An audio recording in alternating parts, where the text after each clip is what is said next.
A'udzubillahi minasyaitonirrajim. Bismillahirrahmanirrahim. Alhamdulillahirabbil alamin wassalatu wassalamu ala asyrafil anbiya'i wal mursalin wa ala alihi wa sahbihi ajma'in. Subhanaka la ilma lana illa ma 'allamtana innaka antal alimul hakim. Rabbi shrah li sadri wa yassir li amri wahlul 'uqdatam min lisani yafqahu qawli. Okey, insya-Allah.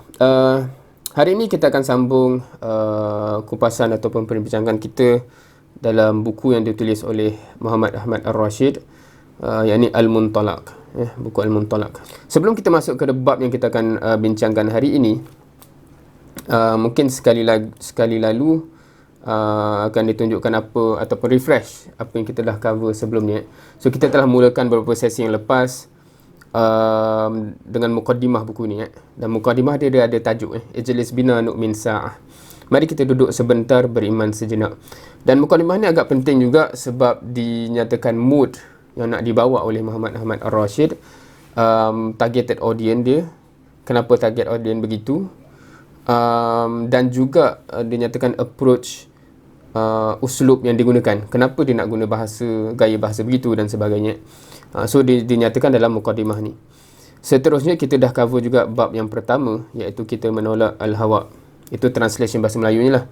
Kalau bahasa Arabnya dia al-ahwa tu kan, dia jamak kepada al-hawa lah. Tapi dalam bahasa Melayu nak jamakkan tu tak tahu. Al-hawa ke? Hawa. So dia stay macam itulah. Kita menolak al-hawa. Segala jenis al-hawa. Dalam bab ni dah dinyatakan dan dibawa dalil-dalil daripada Al-Quran, apa pertembungan al-hawa dengan al-wahyu dan sebagainya, dan apa posisi yang kita sepatutnya ambil sebagai seorang Muslim onwards. Dalam bab 2, dalam sesi yang lepas kita dah cover kusuf la ghurub, hanya gerhana bukan terbenamnya matahari. So despite duduk dalam kegelapannya kita hari ni, bagi melihat suasana sekarang seumpama satu kegelapan, so Muhammad Ahmad Ar-Rashid membawa gambaran bahawa kegelapan yang kita rasa ni bukanlah matahari tu dah terbenam, tetapi hanya gerhana, yakni cahaya tu hilang sebentar tapi masih nampak cahaya sedikit, dan ada tanda-tanda ianya akan berlalu. Gerhana tu akan berlalu dan masih sekejap saja. Itu nature gerhana, bukannya terbenam matahari. So, dan hari ini kita pergi ke bab yang ketiga, iaitu al-abrar al-halikun, golongan baik yang dibinasakan. Okay, insyaAllah. Jadi bagi sesiapa, kalau yang sini audience yang tengah mendengar, dan juga sekiranya audience yang melihat recording ni, yang terlepas bab-bab yang lalu, bab mukadimah, bab yang pertama, bab kedua, insyaAllah, jangan risau. Untuk yang dengar live ni, insyaAllah di hujung nanti kita boleh tengok linknya, bagi yang nak tengok balik yang bab-bab yang sebelum. Bagi yang tengok recording ni pula, insyaAllah dia punya link akan diletakkan di description box kat bawah tu, ataupun di salah satu penjuru dekat skrin ni lah, insyaAllah. Okay, so itu titik mula kita, sekadar recap apa yang kita dah lalu dan sampai ke bab yang hari ni. So especially bagi yang start dengar dalam hari ni, just nak katanya bab ni bukan dia muncul tiba-tiba lah, sebenarnya dah ada perbincangan sebelum ni, seperti yang kita nyatakan tadi. Wallahualam. Jadi kita teruskan dalam bab ni, insyaAllah. Bagi yang tak pernah join juga, kebiasaannya slide yang anda gunakan ni, dia biasanya nak cuba match sebaik mungkin dengan tema setiap portion dalam bab tu lah. So apa kaitan pula sini? Ni ada Sloth ni yang tengah tengok dunia tu. So dia tengah memerhati dunia dengan kacamata dia yang tersendiri, dan apa yang dia nampak, oh dunia ni tengah terbakar lah tu kan. Itu penafsiran anda tengok gambar ni lah. So dia relate dengan apa yang in a way Muhammad Ahmad Ar-Rashid sebutkan. Okey. So kita akan baca dan kita akan syarahkan jika perlu. Analisa sesuatu perkara ataupun analisa sesuatu peristiwa, tafsiran terhadap sejarah, dan penjelasan sebab tersembunyi terhadap natijah yang tampak, kesemuanya ditafsirkan menurut pegangan individu yang melakukan tafsiran tersebut dan menurut neraca yang digunakan bagi mengukurnya, sama ada perkara tersebut adalah bidang sosial, bidang politik maupun ekonomi. So dimulakan bab ni dengan perspektif atau tasawur bila kita melihat, tak kisahlah, oh satu peristiwa tengah berlaku Contohnya dalam konteks negara kita sekarang, ada benda yang tengah berlaku, kita tengok, ataupun kita tengok sejarah, ataupun kita tengok satu fenomena. Apakah maknanya semua ni? Semuanya penafsiran terhadap apa yang kita lihat dia akan bergantung, dia akan berkait menurut pegangan individu yang melakukan tafsiran tersebut. Itu titik mula yang dibawa. Dari sini berlaku perbezaan yang nyata dalam penafsiran. Seorang yang beriman itu akan dapat melihat dengan jelas hubungan di antara natijah dengan peristiwa-peristiwa dan keadaan di sekelilingnya. Seolah-olah ia boleh dilihat, disentuh dengan tangannya, dikupas lalu dibukalah kulitnya yang menutupnya. Ini macam siapa yang dah dengar dalam mukadimahnya Muhammad Ahmad Rashid, dia nak membawa, dia menggunakan uslub penggunaan bahasa-bahasa yang in a way poetic lah, especially kalau kita tengok dalam bahasa yang asal, iaitu bahasa Arab untuk membawa feel tu kan. Maksudnya kat sini dia bawa macam nak menggambarkan bila kita lihat fenomena yang berlaku, orang mukmin tu dia boleh link terus, connect the dot, ni sebenarnya apa ni kan, dan seolahnya boleh sampai boleh dilihat benda tu so tangible. Maknanya dia macam fenomena tu, penafsiran dia sebaliknya tu begitu clear di depan matanya. However, tetapi bagi orang kafir, jahiliah atau fasik yang telah tertutup hatinya oleh kelalaian, hawa nafsu dan syahwat, tidak dapat melihat semua ini. Ini klaim yang dibuat oleh Muhammad Ahmad Rashid. Melihat fenomena tersebut, penafsirannya berbeza, dan bagi orang yang mukmin, dia boleh nampak penafsiran tu sejelasnya, dan penafsiran yang sama tidak dapat dilihat oleh yang disebut kat sini orang kafir, jahiliah ataupun fasik. Perbezaan begini berlaku disebabkan oleh perbezaan neraca pertimbangan. Okey. Di antara fenomena sejarah terpenting yang berlaku perbezaan penafsiran atau analisanya ialah fenomena gejala sosial, kemunduran dan keruntuhan tamadun yang berlaku selepas kemajuan sains, pembangunan dan kebudayaan yang tinggi. So, pasca kemodenan ni, satu fenomena yang orang boleh observe ialah gejala sosial yang meningkat, kemunduran tamadun, kemunduran akhlak, moral dan sebagainya berlaku. Benda tu orang boleh sense, boleh observe. Tetapi apakah penafsiran dia? Dekat situ yang berlaku perbezaan tu kan. Kenapa ini berlaku? So dekat situ, dekat sini Muhammad Ahmad Rashid mengatakan ini satu benda yang terpenting yang terdapat perbezaan yang ketara antara menafsirkan perkara yang berlaku ni. Kejahatan ini berlaku secara beransur-ansur sehinggalah membawa kepada kemusnahan total yang mengejutkan oleh satu kuasa yang luar biasa. Ini yang berlaku sepanjang sejarah. Cumanya kenapa benda tu berlaku? Regardless of course, kalau kita cakap dalam pasca moden ni, kita cakap dalam masa yang terdekat ni lah. Tapi even kalau kita go back throughout human history, macam mana tamadun-tamadun tu naik, Rome, Roman Empire dan sebagainya. Tetapi somehow lepas tu dia ada decay dan decline kan. So penafsiran kenapa benda tu berlaku akan berbeza dengan neraca yang berbeza. Golongan yang kafir dan fasik berlega-lega di sekitar sebab yang sama dan semuanya andaian bingung terhadap fenomena ini. Tetapi Muslim yang sejati hanya mempunyai satu kata putus dan pasti di dalam tafsirannya. Ini klaim yang dibuat. So kalau kita baca penafsiran-penafsiran oleh golongan-golongan lain, dia macam kat sini statement yang digunakan oleh Muhammad Ahmad Rashid ialah semuanya andaian bingung, semuanya assumption yang tidak berpijak di atas hakikat sebenar. Tetapi bagi Muslim, dia nampak benda tu clear. Kat sini dia nyatakan apakah gambaran tu? Tafsiran itu diambil dari Al-Quran dan Sunnah Rasulullah sallallahu alaihi wasallam, dan ianya telah disimpulkan oleh Amirul Mukminin Umar ibn Khattab radhiyallahu anhu dengan satu perkataan yang jami' tak terkala beliau ditanya. Ini kalim jami'. Bila ditanya apa? Adakah sesebuah negeri itu boleh musnah padahal ia makmur maju? So Umar Al-Khattab menjawab, ya, apabila orang-orang jahat menguasai orang-orang yang baik. Pernah dengar statement ni? Mungkin ada yang pernah dengar. Muhammad Ahmad Rashid memetik kata-kata ini, nak kata ini gambaran yang so clear bagi umat orang mukmin bila melihat fenomena yang berlaku dan tergambar dekat sini. boleh ke negara tu bila dia maju, dia makmur dan sebagainya, dia still musnah? Dan dekat sini Umar Al-Khattab menjawab, ya, sekiranya orang jahat yang menguasai orang-orang yang baik. Okey. So ni penguasa yang jahat lah kot ya. Inilah sebabnya dan inilah penyakit yang paling berbahaya. So based on that, Muhammad Ahmad Rashid menegaskan, katanya, ini punca kejatuhan satu negara walaupun dia dah sampai ke satu level kemajuan yang hebat. Macam mana dia boleh jatuh lepas tu? Bila mana orang jahat menguasai orang baik. Dan disebabkan itu, ini penyakit yang amat bahaya, katanya. Penguasaan golongan yang zalim ke atas golongan yang baik adalah penyebab kepada segala kegoncangan dan keruntuhan di dunia. So interesting assertion.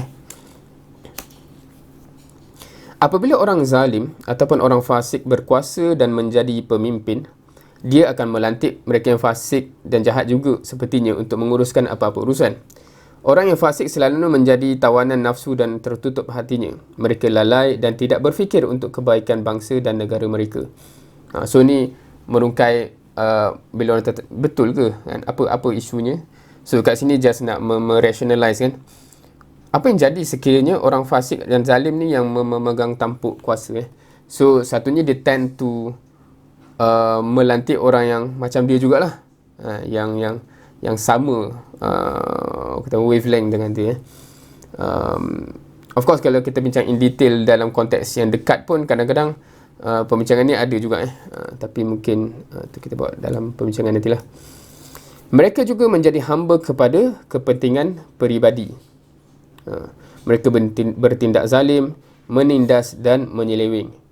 Ini mengakibatkan banyak tenaga dan kemampuan kemanusiaan dipersia-siakan. Orang yang benar-benar layak dan ada potensi terpaksa bersembunyi mencari perlindungan kehormatan dan jasad mereka dari dicerobohi dan diseksa. Tinggallah urusan mentadbir umat dipegang oleh orang-orang yang jahil, fasik dan ego dan mementingkan diri sendiri. Natijahnya, tersebarlah keruntuhan masyarakat yang membawa kepada kemusnahan ekonomi dan ketamadunan ilmu kemudiannya. So ini has become history yang berulang-ulang. Once orang yang begini come into power, mereka akan ada tendensi sebegini. Kerana the first and foremost kenapa mereka mengejar power tu pun is for their own self benefit. Dan disebabkan itu, any kind of pada kita orang tu berpotensi untuk membawa kebaikan dan sebagainya, tapi it is a threat to them secara langsung atau tidak langsung. Hence biasanya orang-orang begini akan ditekan. So overall bila benda ni berlaku,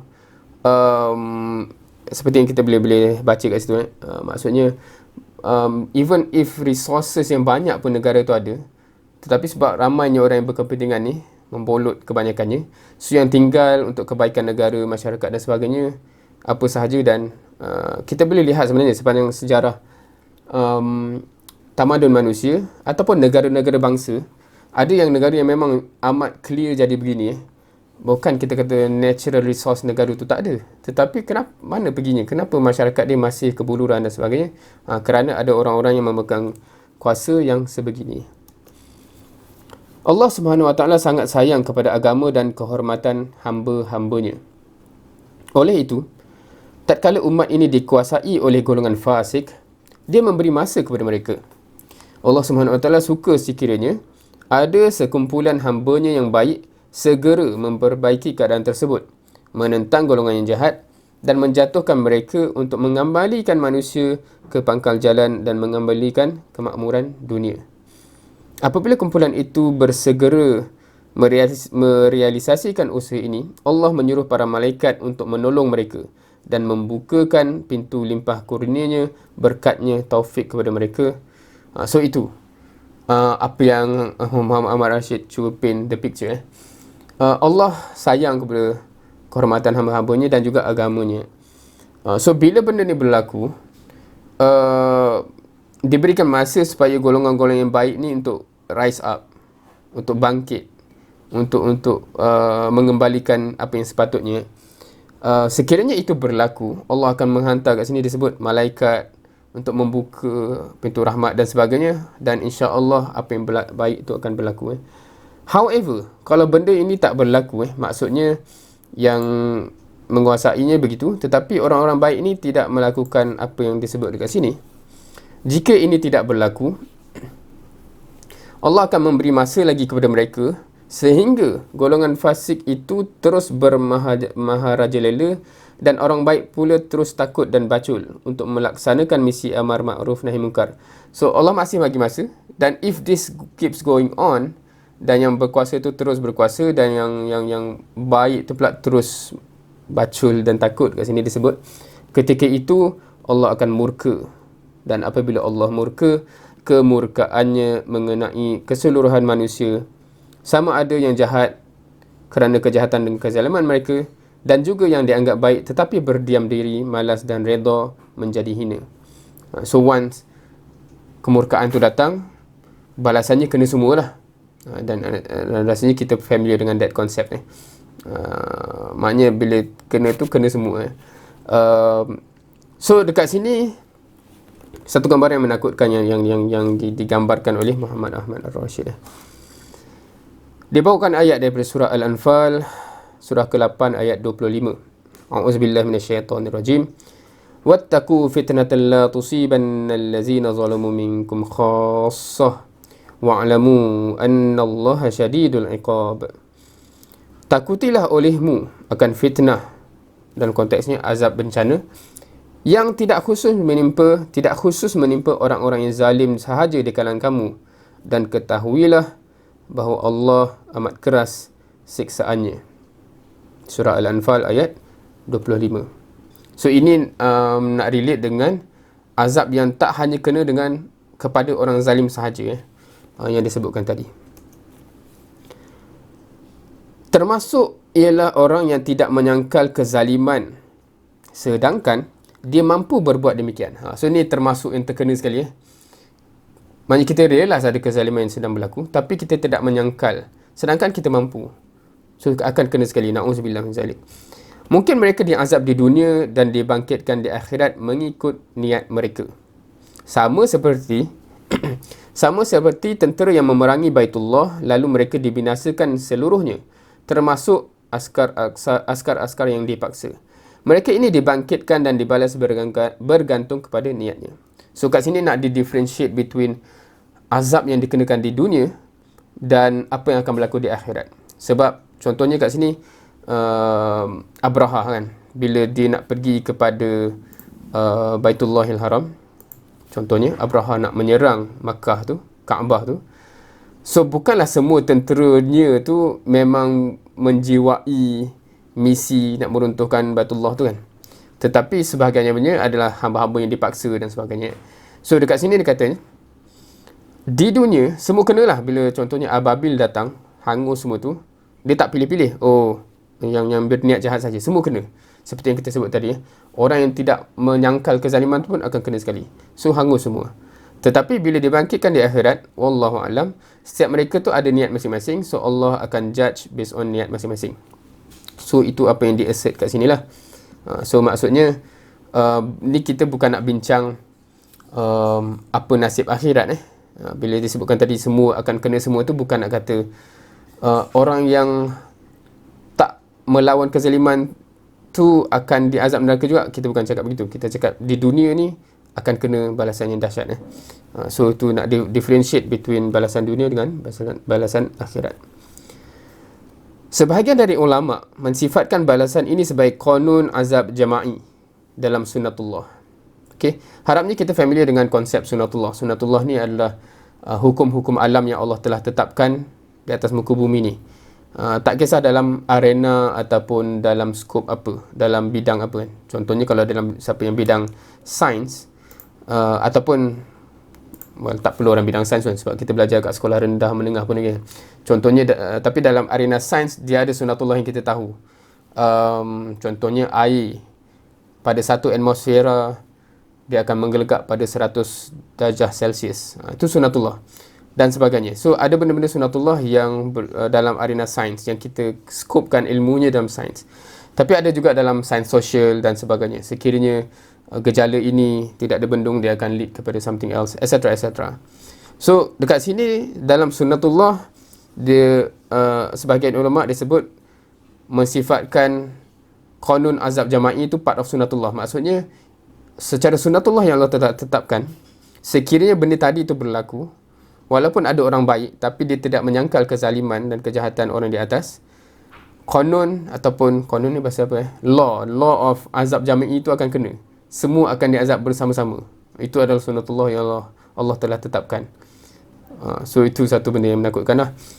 Ia adalah qanun yang paling menggerunkan dan menakutkan, mendorong mereka yang tahu dan faham atau mana-mana yang berkuasa untuk segera mengubah kemungkaran yang sedang berlaku, supaya azab yang demikian tidak menimpa seluruh masyarakat. Sebab once it come down, it will affect everybody. Kan, bila satu bencana itu berlaku, bila satu azab itu berlaku, semua akan kena. So itu disebut kat sini dalam sebagai qanun azab jama'i dalam sunnatullah. So apa ceritanya bila kita dah melihat, oh itu adalah hukum alam, itu adalah penafsiran terhadap apa yang berlaku sebelum ni kan. Orang yang memiliki hati yang hidup dengan fitrah imannya dapat merasa bahawa sesungguhnya setiap kegagalan, kekalahan dan kemunduran yang menimpa orang Islam di zaman ini hanyalah suatu muqaddimah dan amaran terhadap azab yang lebih besar di hadapannya. Ini lagi satu assertion. Assertion dia macam escalate. Especially kalau kita reflect, kita rasa ke benda ni. Sebab Muhammad Ahmad Rashid make a claim, lagi satu claim dekat sini. Orang yang hatinya masih hidup, fitrah imannya masih terasa, bila dia lihat fenomena yang sedang berlaku di depan mata, kita akan nampak kegagalan yang berlaku, kekalahan, kemunduran yang berlaku. Dia akan sedar bahawa ini mukadimah baru ni kepada azab yang lebih dahsyat yang akan datang sekiranya kita masih tidak bangkit dan kita masih membiarkan kezaliman itu berterusan. Sebab based on qanun azab jama'i tadi, based on sunnatullah yang kita fahami dan kita observe dalam generasi-generasi sebelum ini, dalam sejarah sebelum ini, dia lebih dahsyat dari itu. Dan ini hanya titik permulaan yang kita lihat di depan mata kita ni. Dia hanya titik permulaan sekiranya kita masih meneruskan sebelum ni lah. Maksudnya golongan yang baik tu still macam disebut tadi, takut dan bacul untuk rise up, untuk menuntut kebenaran dan sebagainya. Umat Islam pada hari ini hanya tinggal Islam pada nama sahaja, dan mereka telah menyeleweng jauh dari Islam yang sebenar. Dan dibawa satu quote ke sini daripada kata-kata ulama sebelumnya. Seseorang Islam itu sudah cukup untuk dikatakan menyeleweng apabila dia meninggalkan jihad di jalan Allah, apabila dia cenderung kepada keduniaan, apabila dia mencintai dunia melebihi akhirat, apabila dia membenci mati, apabila dia mengikuti hawa nafsu, dia tunduk kepada syahwat, dia tenggelam dalam maksiat, sehingga mereka dihina oleh Allah dengan kegagalan yang paling besar kepada mereka dan menjadikan pemimpin mereka pada tangan golongan yang menyeleweng dan merosakkan mereka. So ni quote, ni bukan kata-kata Muhammad Ahmad Ar-Rashid sendiri, tapi di quote ulama yang sebelumnya. So kata-kata yang untuk direflect juga. Kata kat sini mengatakan seorang Muslim tu, kita lah insyaAllah part of Muslim tu kan, cukup untuk dikatakan menyeleweng apabila tinggalkan jihad, cenderung dengan dunia, cinta dunia lebih akhirat, benci mati, ikut hawa nafsu dan sebagainya. Dan rentetan itu Allah akan menghina mereka dengan meletakkan pemimpin yang zalim di atas mereka. So itu kronologi yang dibawa based on memahami sunnatullah sebelumnya. Menyedari hakikat ini, orang yang bercita-cita tinggi wajarlah menyayangi dirinya agar tidak terkena qanun azab yang menggerunkan itu. Qanun azab itu adalah kepungan kukuh yang sedang mengepungnya sekarang. Usaha melepaskan diri dari menjadi mangsa rancangan menjinakkan anak-anak singa menjadi anak-anak kijang yang pengecut belum memadai. Bahkan tidak memadai juga dengan menjauhkan dirinya sahaja. Okey, bagi yang dah dengar bab-bab yang sebelumnya, mungkin boleh reflect ataupun refresh balik. Sebab dalam bab sebelum ni dah disebut berkenaan dengan rancangan musuh untuk menjinakkan anak-anak singa menjadi anak-anak kijang yang pengecut kan. So, tapi kat sini statement dia ialah, even if kita dah realise benda tu, kita dah realise apa yang berlaku sebelum ni kan, antara benda-benda yang berlaku ke atas kita yang menyebabkan kita end up jadi kijang-kijang yang pengecut tu kan. Sekiranya kita dah berusaha pun untuk melepaskan diri daripada menjadi kijang-kijang yang pengecut tu dan build up balik diri kita kat sini, memadai untuk menjauhkan diri sahaja, itu tak cukup untuk melepaskan kita daripada konun azab jama'i tadi. Tu satu segmen dia. Maknanya even if sebahagian kita dah rasa kita dah buat something dah, kita dah tak jadi dah kijang yang pengecut tu, tetapi dekat sini katanya kena sayang di apa macam ni ayat dia, dalam page yang tadi kan, kena sayang diri dia dan sebagainya. Dan apa hakikatnya law of azab jama'i tadi tu, sunatullah tu, dia satu kepungan yang dahsyat tu. Maksudnya macam you cannot escape this, it will eventually happen. Dan tak cukup kalau kita kata kita dah berusaha untuk tidak lagi jadi kijang yang pengecut. So that's a statement there lah yang untuk kita realise kan. Oh, aku dah buat something, aku dah jadi anak singa dah balik kan.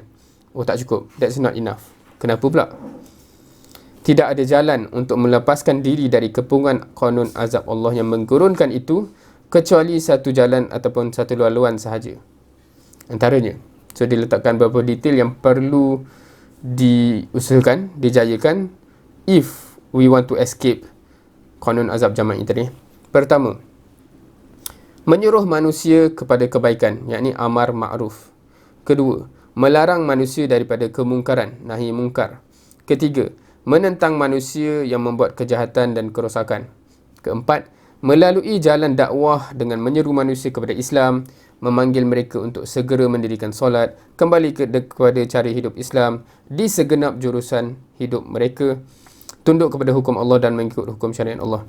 So, maksudnya kat sini, kalau kita dapat essence kat sini, maksudnya even if you are already in the effort of menjadi seseorang yang sepatutnya, it is not enough. Sebab itu sebenarnya tak mengeluarkan kita, kalau kita tengok balik dari awal bab ni, azab jama'i itu kena kepada siapa? It is not just because you dah tak ada orang baik kan.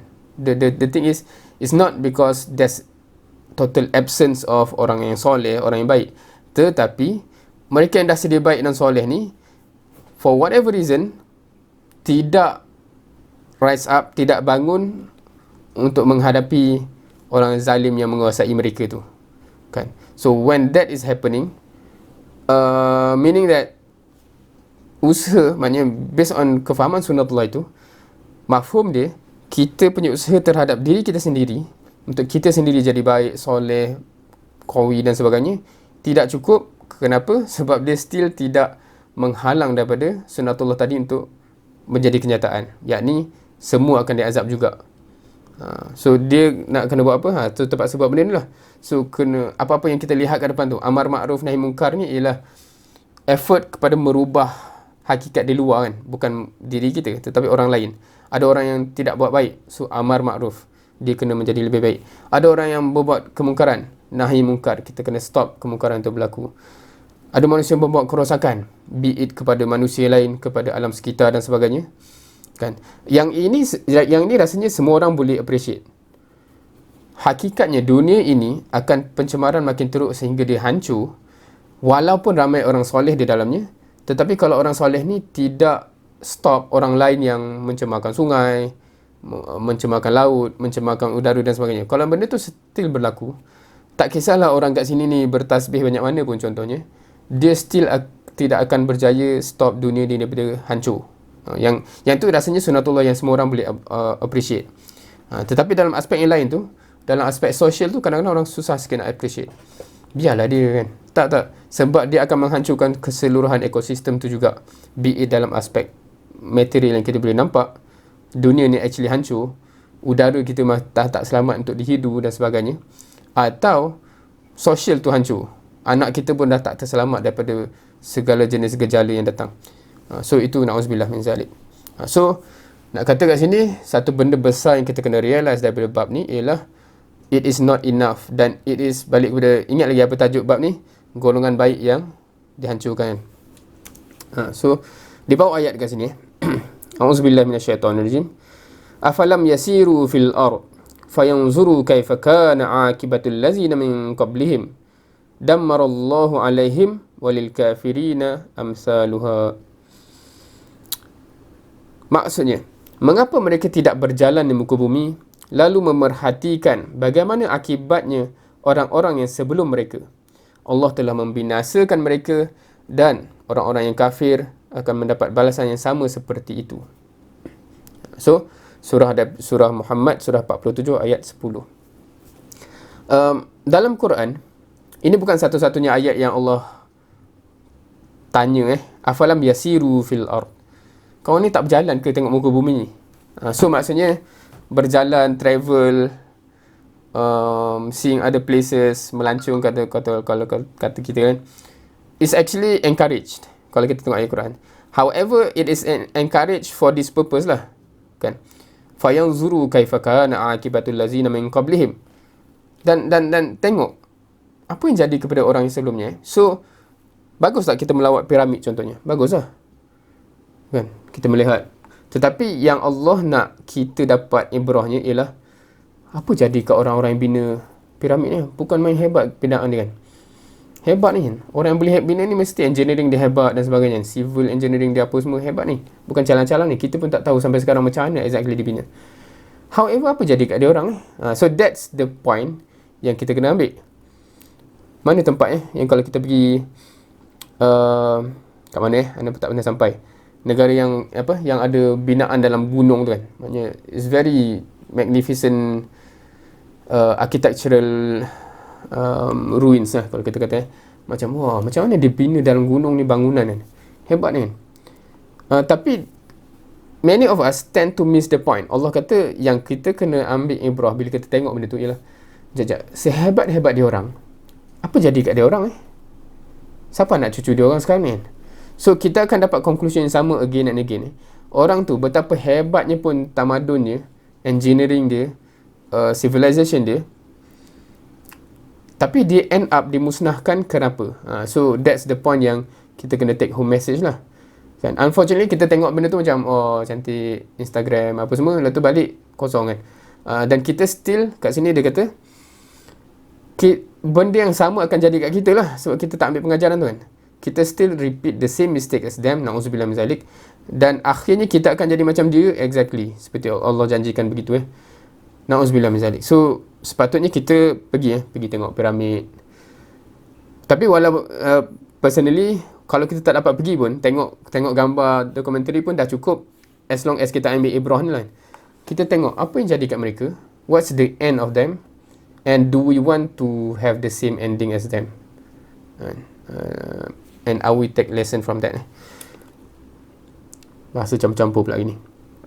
Okey, sekiranya orang Islam memahami ayat-ayat Al-Quran yang mencela kaum yang jahat pada masa dahulu, seperti Yahudi dan kaum yang lain, kerana kejahatan dan sifat-sifat mereka yang hina dan tercela, maka mereka akan dapat mengetahui bahawa pembalasan yang menimpa orang-orang jahat pada zaman lalu akan menimpa mereka juga, sekiranya mereka melakukan perbuatan yang pernah dilakukan oleh orang yang jahat yang lalu.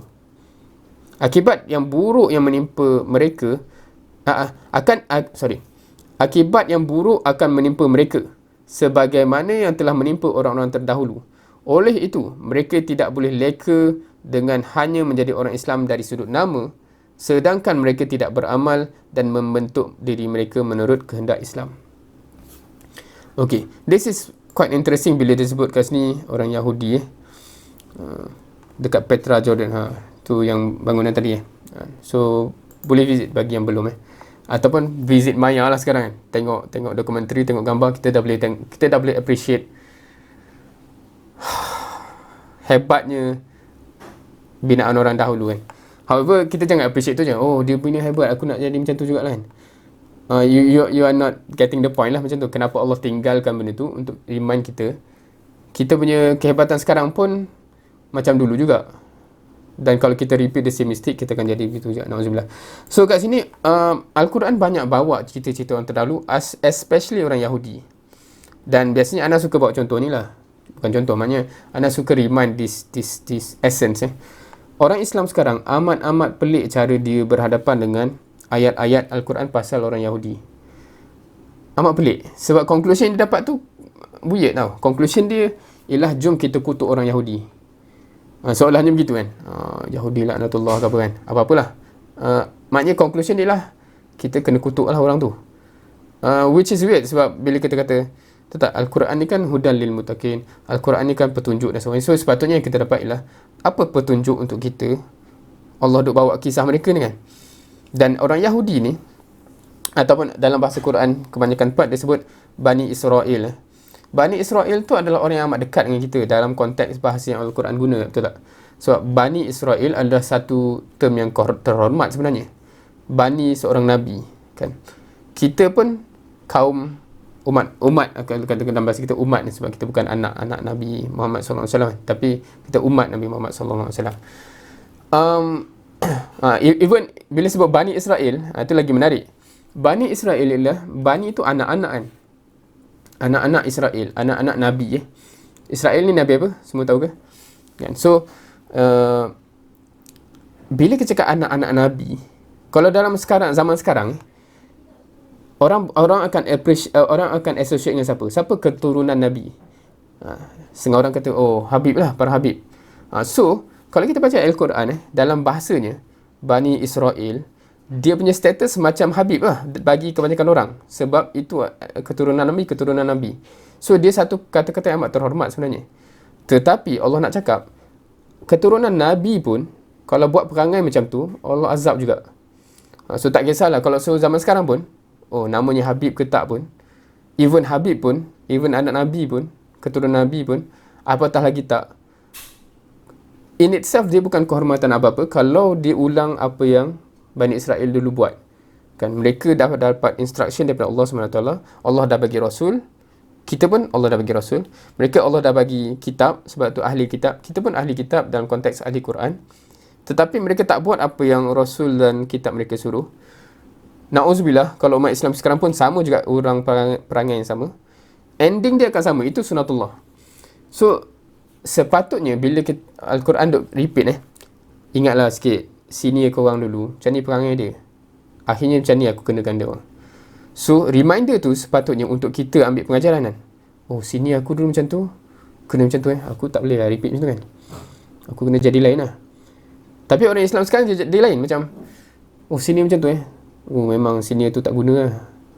So dia yang diulang ialah kata-kata mengumpat senior tu kan.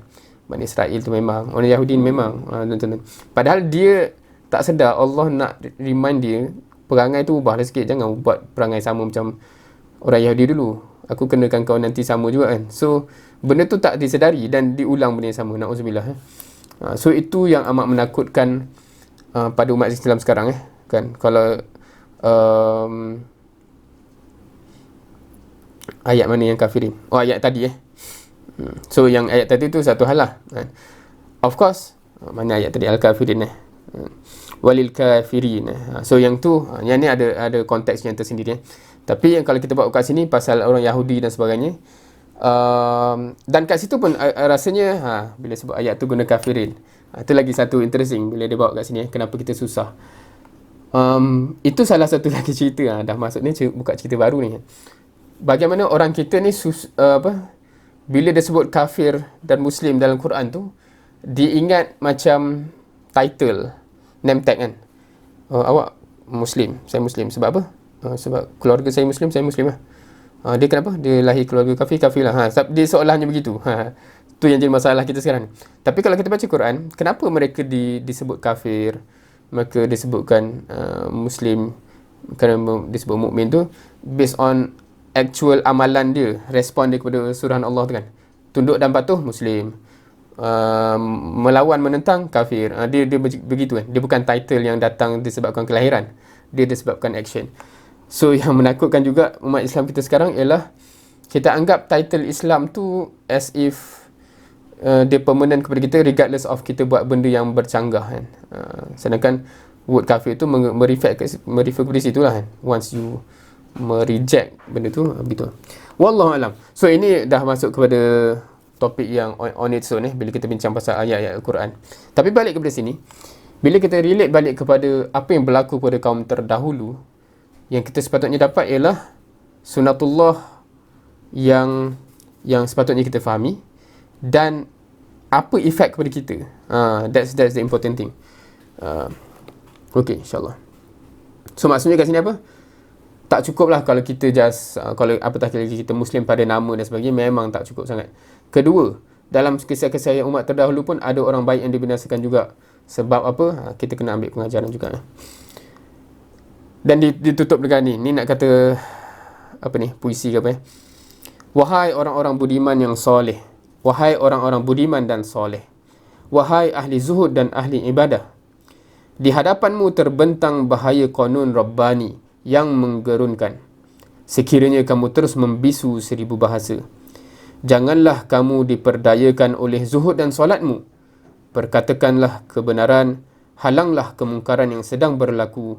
Jika tidak, tunggulah saat kebinasaan dan kemusnahan. Okay, so dekat sini straight forward dibawakan reminder kepada orang yang soleh ni. Orang soleh, ahli zuhud dan ahli ibadah ni hebat. Maksudnya bila kita ahli zuhud, ahli ibadah ni orang yang memang even tak mengejar dunia, fokus ibadah. Tetapi kat sini pun Muhammad Ahmad Rashid membawa apa yang nak kata reminder kepada orang sebegini. If you stay in your own world, tidak berbuat apa-apa terhadap kemungkaran yang berlaku dekat luar, na'udzubillah, disebut kat sini konun Rabbani tu kan, maksudnya konun azab jama'i tu akan menimpa kita sekali. Na'udzubillah min zalik. So we are not safe from this kalau kita hanya baik seorang diri dan sebagainya. So kita boleh relate juga sebenarnya dalam mukadimah buku ni. Kepada siapa buku ni ditujukan? Siapa yang dah cover mungkin boleh refresh, siapa belum boleh tengok balik recording tu, ataupun baca buku tu kan. Dan dia katakan buku ni dihalakan, ditujukan kepada orang yang memang dah sedia Muslim yang izzah dengan Islam dan sebagainya. Buku ni bukan untuk memuhasabah orang yang lara, melampau, maksiat dan sebagainya. Buku ni adalah untuk orang yang baik, dah rasa baik, cumanya lack of this appreciation, bahawa tak cukup. You baik macam tu pun still danger is looming dan sebagainya lah. Still problem takkan solve until you actually make the step forward dalam yang sepatutnya dibuat lah. Dan kemudian buku ni masih panjang untuk katakan apa yang sepatutnya dibuat akan di cover dalam bab-bab yang akan datang. Kat sini lebih kepada bab ini nak kita realise hukum alam sunatullah, bagaimana kaum-kaum yang baik terdahulu dibinasakan, benda yang sama akan berulang. Jadi itu adalah actually bab yang ketiga. So bab yang ketiga ni antara bab yang agak pendek in comparison dengan bab-bab yang kita dah cover sebelum ni. Bab 1 dan 2, siapa yang ingat, sampai pukul 10 lebih baru habis kan. Bab ketiga ni agak pendek. Bab keempat dia akan panjang balik sikit. Bab ketiga itulah ending of bab yang ketiga, golongan baik yang dibinasakan. So the point is made untuk kita realise sunatullah, bahawa just because you are soleh dan sebagainya tidak bermakna kamu akan terlepas daripada kebinasaan. Yang kita maksudkan dibinasakan di dunia lah. Dan takutilah konun alam ini, sunatullah yang Allah tetapkan ini, benda ni telah berlaku dalam kaum-kaum yang terdahulu. So jangan biarkan dia berlaku kepada kita sendiri di ketika ini, dan ambillah langkah yang sepatutnya kita ambil. Apanya akan ada dalam bab-bab yang akan datang. Wallahu alam. So itu bab ketiga ni untuk hari ni, pendek sahaja. Sekiranya ada persoalan apa-apa untuk bab ni.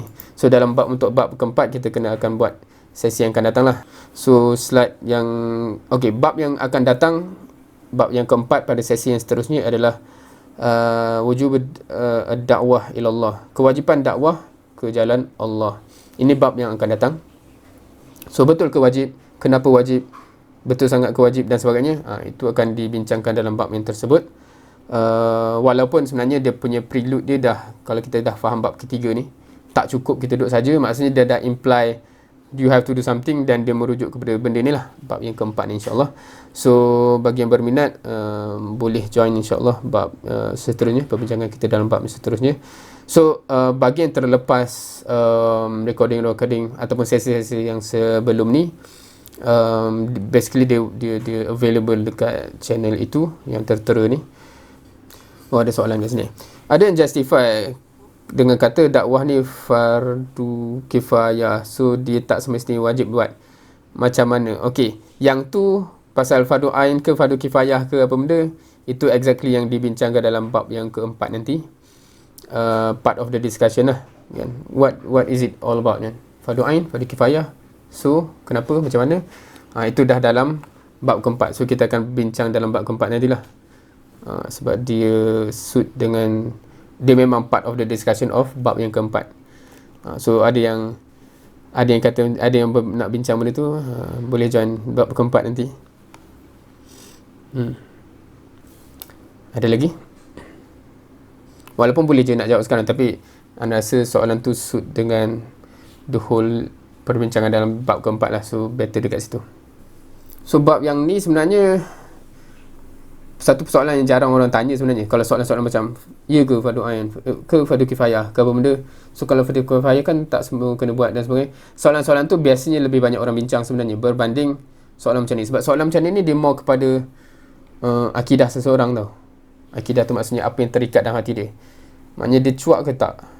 Maksudnya ada benda-benda tu. Biasanya orang kita tak minat sangat benda tu.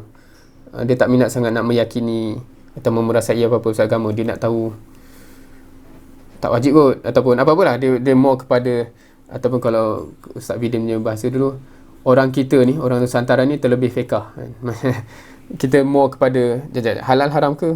Tak haram kan? Tak haram kan? Dia macam tu. Dia tak rasa macam, ya Allah tak suka benda tu. Tak suka dia tak suka tu tak kisah. Tak haram kan? Dia macam tu. Kita gitu. So tak tahu kenapa jadi gitu, tapi jadi gitu kan. So sebab tu kita, kalau kita ikut naratif buku ni dan sebagainya, kita kena tune orang tu balik kepada nature yang sepatutnya, macam sahabat dulu rasa sebelum turun ayat fiqah kan, sebelum turun ayat Madinah tu kan, fiqah banyak. Apa yang dia tanam kat Mekah tu, dia rasa dulu agama ni apa macam kita dah cover dalam bab 2 kan. Allah dah gambarkan dalam Mekah lagi, maksudnya akidah yang tertanam sebelum turun fiqah tu ialah, kalau tak tolong orang ni, pendusta agama. Aku tak nak jadi pendusta agama. So ditanam tu dulu. Maksudnya it is not possible untuk seorang Muslim rasa dia Muslim tapi dia tak tolong orang susah. It is not possible. Itu pendusta agama. Walaupun kalau ara'aital ladzi yukadzibu biddin kan, kalau kita baca surah tu, dia solat. Tak. Solat pun pendusta agama kalau tak tolong anak yatim, orang miskin. So itu yang ditanam dulu sebelum turun fiqh kan. Unfortunately bagi kita jam tau. Kita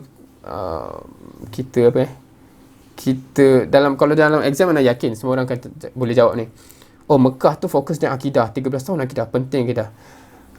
Lepas tu baru Madinah ayat-ayat fiqh kan. Tapi Islam yang kita belajar, kita skip je Mekah tu kan. Kita tahu boleh jawab exam ayat macam tu, tapi akidah apa yang dah diorang ditanam. Kita ada tak akidah tu? Tak apa, tak payah bincang. Kita bincang solat, puasa, zakat, haji. Wajib tak wajib? Macam tu kan. So dia jadi macam, kalau ditimbulkan soalan tolong orang tu kan, wajib ke? Tak wajib kan? Atau dia macam tu, kita terlalu fiqh kan. Unfortunately. So tugas kita lah sebenarnya, first untuk diri kita, adakah kita macam tu ataupun kita kembali kepada essence bagaimana Islam tu turun, ayat Quran tu turun, membentuk para sahabat tu, generasi yang ulung tu, sehingga mereka jadi macam mereka. By the time ayat fiqh tu turun, benda tu dah mengatur mereka lah, bukan menjadikan mereka jadi pelik kan. So kita ni jadi pelik lah sebab kita skip benda tu kan. Kita tahu fiqh kan. So wallahualam, cakap benda ni mudah lah, tapi kalau kita sendiri jadi cikgu, bila kita nak tanam akidah apa kat budak-budak ni, nak cerita apa? So kita mati kutu kan. Macam mana nak tanam akidah tu? Susah. Cerita fiqh je lah. Fiqh ni kan senang, 5 waktu, tu senang kan, sebab dia fakta, buat. Tapi perasaan tu kan, tak susah nak bina kan. So kat situ satu topik tarbiyah pula. Macam mana tarbiyah akidah kan. Budaya Muslim di Malaysia juga, kita tak biasa speak up kalau kita dah nampak orang buat salah. Tu interesting juga tu perbincangan. Of course Okay, of course kita dalam bab ni, dalam bab-bab awal ni, kalau anda pernah remind sebelum ni, kita banyak bincang konsep level, belum operation level. Faham ke kau cakap betul? Kita masih bincang conceptual level. So bila kita kena bangkit, kita kena bangkit lah. Tetapi kita tak bincang bangkit tu macam mana. Adakah kena, oi aku tak setuju ke apa benda, kena macam tu ke, bisik ke apa benda. So tu bab-bab yang kemudian lagi, how tu kan.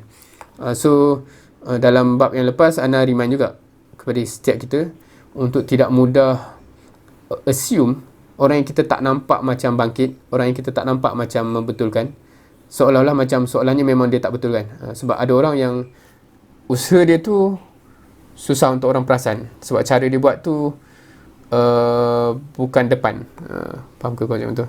Contohnya kalau setengah orang macam ni, dia lalu dia jogging kat tasik tu, dia nampak couple tu kan, pada dia macam gambaran the only amar ma'ruf nahi munkar ialah pergi tegur depan-depan kan.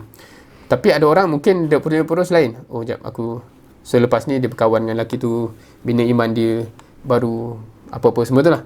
So just because kita tak nampak benda tu depan-depan, belum bermakna kita tak buat lah, ataupun orang lain. But generally speaking, yes, sebab bila cakap budaya ni, kita ni memang ada budaya untuk tidak confront depan sangat. Itu betul lah. Tetapi just kerana tak confront depan, jangan kita assume pula dia tak buat apa-apa effort untuk membetulkan benda tu lah. That's just a reminder supaya kita tak menghukum orang. Tetapi first and foremost, kita sebenarnya kena judge diri kita sendirilah.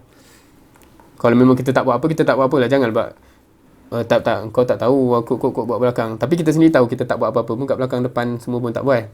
So kita tak boleh justify apa-apa lah. Cumanya kepada orang lain kena berhati-hatilah, jangan judge. Wallahualam. So itu antara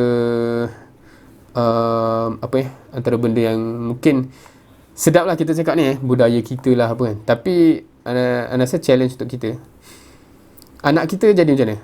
Sebab kita sedap lah cakap kan, ni salah surrounding apa kan. Tapi kadang-kadang kita sendiri pun menerapkan budaya yang sama je kat, kau jangan lawan cakap kat bapak kita sendiri mengongkong dan menyebabkan dia pun jadi tak nak speak up kan. So adakah kita menyemai budaya tu kan? Betul-betul nak muhasabah ayah apa cerita sikit, menyebabkan dia rasa kondusif untuk muhasabah dan sebagainya, sehingga dia confident kan. Adakah kita antara orang yang buat begitu? So itu pun satu benda yang elok dibincangkan lah, bukan dalam sesi ni. Sebab kebanyakan kita suka menunda, yelah kita terbiasa macam kan, ni salah ni lah, salah ni salah. Tapi kita pun tak betulkan benda tu dalam kuasa kita. Wallahualam. Sekiranya tidak ada apa-apa, itu sahaja untuk sesi kali ini. Semoga Allah terima masa yang kita allocate untuk memahami perkara-perkara yang kita sepatutnya fahami sebagai seorang Muslim dan mukmin. Dan juga semoga Allah, kebetulan semalam ada juga pembincangan pasal macam mana orang tu faham ke tak faham. So dia ada 3 level kan, macam siapa yang dengar itulah, faham teori, menjiwai secara maknawi, kemudian dia membentuk secara haraki ataupun gerakan, atau menggerakkan diri kita. So hopefully Allah bagi kita sampai ke situ lah. Jangan hanya sebab faham teori is one thing, belum tentu kita menjiwai, belum tentu kita actually terasa risau, ya Allah kalau aku terus macam ni. So kita nak sampai situ. Dan kerisauan tu belum tentu cukup hebat sehingga kita tergerak untuk beramal. So kita minta Allah kurniakan kita sehingga level itulah, sehingga apa yang kita faham ni bukan sahaja faham, tapi dimasukkan hati, dan perasaan tu cukup kuat sehingga melonjakkan amalan kita. Dan siapa yang tak tengok lagi, ni saya promosi ya, plug. Siapa yang tak pernah dengar kupasan pasal ayat-ayat syurga dalam Al-Quran, so boleh juga pergi ke channel ini, channel yang tertera ni, YouTube ni. So Ana ada buat sesi hari tu khas pasal ayat-ayat syurga dalam Al-Quran, dan dia punya conclusion again and again sama. Allah stress pasal amalan. So kalau nak tengok kupasan panjang dia, tengok ke situ. So dia bukan sejauh Allah tak kata masuklah syurga sebab kau faham banyak fikrah hebat. Tak. Masuklah syurga sebab apa hati kau, tak. Sebab kalau kita tengok ayat Quran again and again, bima kuntum ta'malun, bima kuntum taf'alun, dia again apa yang kamu buat. So kita minta sangat. So siapa yang tak yakin benda tu, boleh tengok video recording tu, ayat-ayat syurga dalam Quran, yang nak rekod untuk kupas semua ayat-ayat pasal syurga. Siapa yang mengidam nak masuk syurga, dia again conclusion sama. So kita minta sangat, kefahaman kita membuahkan perasaan dan membuahkan amal lah, bukan hanya stop. Ya, aku faham kot, fikir aku banyak kot, kenapa tak masuk syurga? Na'udzubillah. So, wallahu a'lam. Ana tangguhkan kat situ. Semoga bermanfaat, dan insya-Allah kita yang berminat boleh jumpa lagi dalam bab yang keempat insya-Allah. Subhanakallahumma bihamdik asyhadu an la ilaha illa anta astaghfiruka wa atubu ilaik. Wassalamualaikum warahmatullahi wabarakatuh.